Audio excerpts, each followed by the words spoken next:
It is an honor and privilege to be sitting here with David Crockett. Thank you for being here today with us. Oh, you're welcome. Hopefully you had an easy flight in. Wasn't bad. Good. Really, wasn't bad at all. You were, in a wrestling family growing up. Let's talk about the wrestling business and what it was like for you and your first memories of what your father did for a living. Well, as far as my parents ran restaurants, and then he had the wrestling business or entertainment business, because we did more than just wrestling. And so the only time I would get to see him was, let's say, Saturdays if I went to the restaurant with him, or if I went to Lexington or High Point, Saturday night and to the wrestling. And, as a kid, he wouldn't allow us in the dressing room or back there. He would sort of leave us, Right. For a while. But, you think, oh, that's a big deal. And you're screaming and yelling at the wrestlers and, Gorgeous George and the French Angel and, those wrestlers. And then you fall asleep on the way back home. How old were you around this period of time? 6. Oh, wow. Okay. So your dad was really involved in a lot of different businesses. He promoted, from what I understand, Harlem Globetrotters, concerts, roller derby, circuses, all kinds of stuff. Boxing. Yes. Rock, Motown, Dick Clark Caravan of Stars. He had 72 dates a year on the Harlem Globetrotters. He and Abe Saperstein, it was a handshake. Wasn't written down, just a handshake. Yeah. What do you think his favorite business was to promote? Would it be wrestling? It ended up being wrestling. That was always the one that made the money. And he had the philosophy, if you're in the entertainment business, you have to give everything. Because at one point he had the cast from My Fair Lady come down to Charlotte, and it was the highest gross ever in the Southeast for a show like that. And he made $180. I said, why? And he said, because we are in the entertainment business. We have to provide everything. In the summertime, he did the summer pops and theater, and none of them ever made money. Never. They always lost money. What led your father even getting into promoting events for a living? When he grew up in Bristol, Tennessee, Virginia, his mother passed away when he was about 6 years old, and his father was a railroad engineer. And to earn money, he would put out posters for boxing events in that area.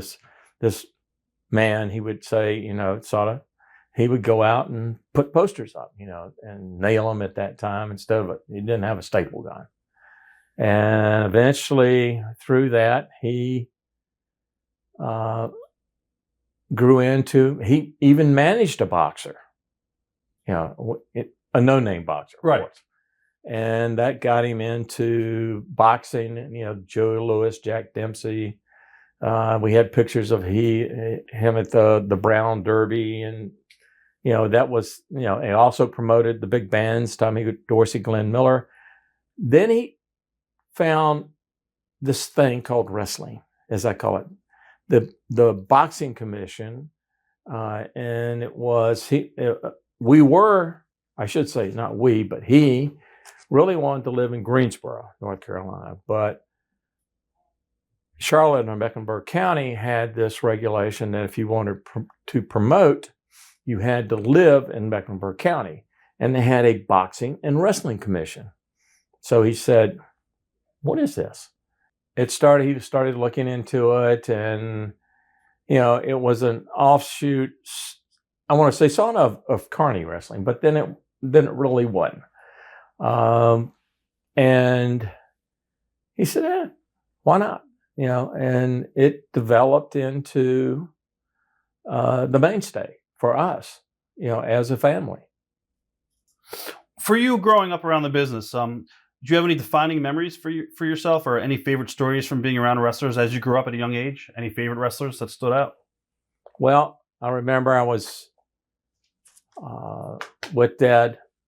It was he picked up Bolo from the Mecklenburg Hotel. That's where all the wrestlers stayed at one time. And Bolo came out with his mask.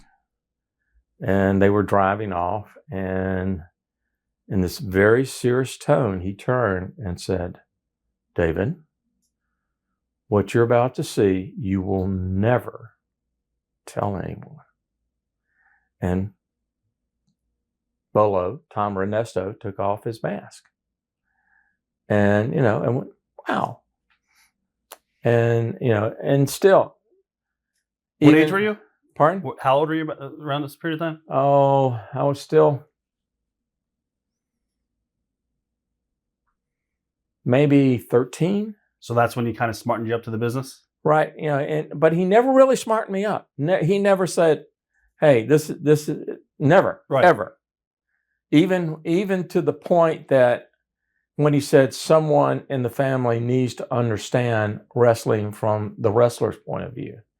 That time I was the only one in the family single. I was an amateur wrestler, in high school, and I went, why not? And as Gene and Ole Anderson, who beat the hell out of me, and Johnny Heidemann, who beat the hell out of me, and just about everybody else, they went, there is a hard way and an easy way. Which one do you want to do? And they, of course, showed me the hard way first. And, it was that first, coming back and just going through the routines, drop kicking a turnbuckle and being black and blue all over. And, I need help getting out of bed. So as a little kid, did you want to get into the business as a worker? Not really. I was fascinated by the television. I was fascinated, about, at WBT when on Wednesday nights, as a Cub Scout group, we go as Cub Scouts and scream and yell, and I'd watch these, these big cameras moving around in the interviews, and Big Bill Ward and Dad sitting over in the corner, and then at Park Center, I got to the point that, you start out loading in a ring. Wally Dusick was the Dad's guy that, splinters in your hands and so forth, and you work into selling popcorn at some places and magazines and selling tickets and then settling up.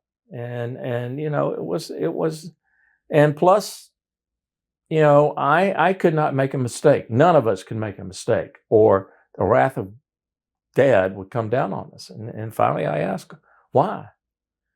He said, I can afford for somebody else to make a mistake, but not you.